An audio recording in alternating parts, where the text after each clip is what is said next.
So yun, watch out mga idol, magandang hapon. Yan po this video mga idol, ayan no. Dumating na yung in-order natin na panahi ng sapatos. Yan no. Yan. Ito yung ano, ito yung mga extrang karayo mga idol. Oh. Yan. Ito pabalok to. Yan.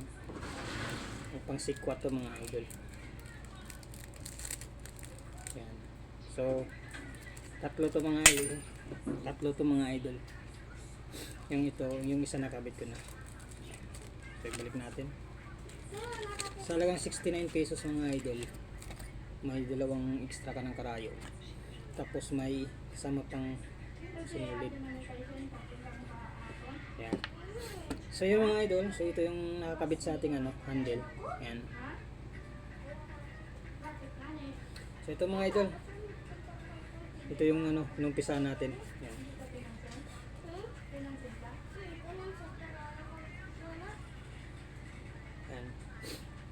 So ang pagtahi mga idol, dapat ganito.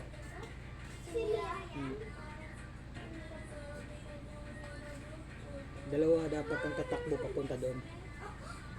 So ito mga idol. Tusok mo siya ganun. Tapos hilahin mo yung nasa loob. Ayan, pag nahila mo ito nasa loob mga idol, ano mo, labas mo ng maigi. Tapos kailangan mo siyang higpitan para maglalak yung sinulid dun sa loob. Ayan, tapos itong nasa labas, kukunin mo siya, hilain mo ngayon, tapos ilalak mo siya ngayon. Ayan. Ganun lang mga idol. Ayan. Tapos ikaw na bahala mag titingin sa kanyang space. Ayan. Kung gaano kalayo yung space na gusto mo. Kasi mabilisan mga idol. Ayan.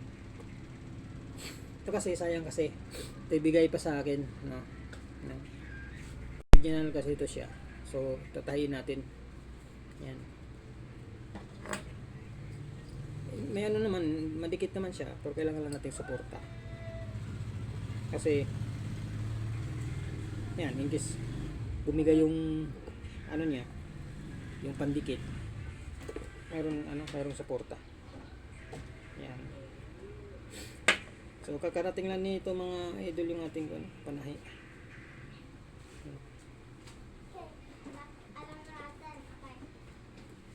Dati nung nasa probinsya ako,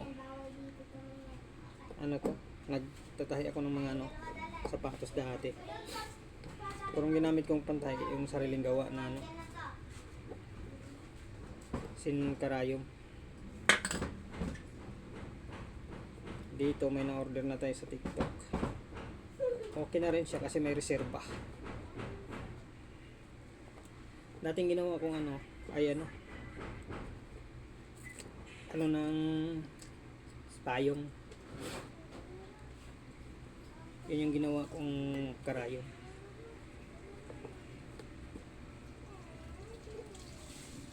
Dali naman mga idol, dali naman magtahi.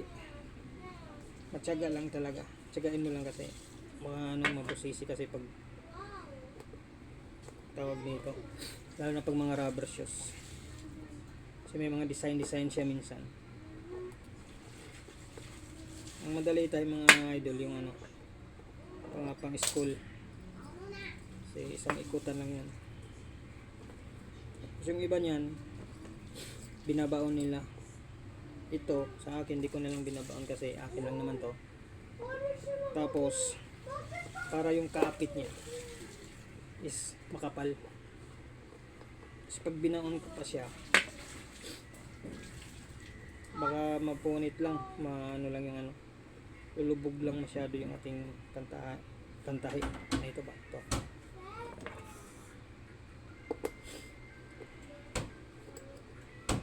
Kasi depende naman kasi yan sa kliyente mo kung may kliyente ka. Ito naman pan sarili ko lang ito. Tinesting ko lang kung okay pa yung ko. Pagtahi ko ng sapatos. Kasi matagal ko na ring hindi na nakapagtahi. Sa ngayon susubukan ko ulit. So far naman ko pa naman. Nakapa ko pa naman. yung pag-umpisa. So ito lang pangit kasi na ano, ano yun, umiikot yung ating ano. Ayan. So yun mga idol, maraming salamat. So yun lang naman ano, ito lang ay pang upload na natin. So yun, piniflix lang natin yung na order natin kay TikTok na pang tahi ng sapatos. So okay naman yun, yun yung ating ano. Sayang kasi pag bumigay yung pandikit nito, at least may suporta pati sa labas. So yun mga idol, maraming salamat. Sana suportahan yung aking mga videos, no? Kasi ngayon wala pa akong kulikot, baka mamaya may kulikutin pa ako. Pero unahin ko muna yung ano kasi pong service ko to, sapatos na to. Alright, maraming salamat sa inyo mga idol. Shout out muna.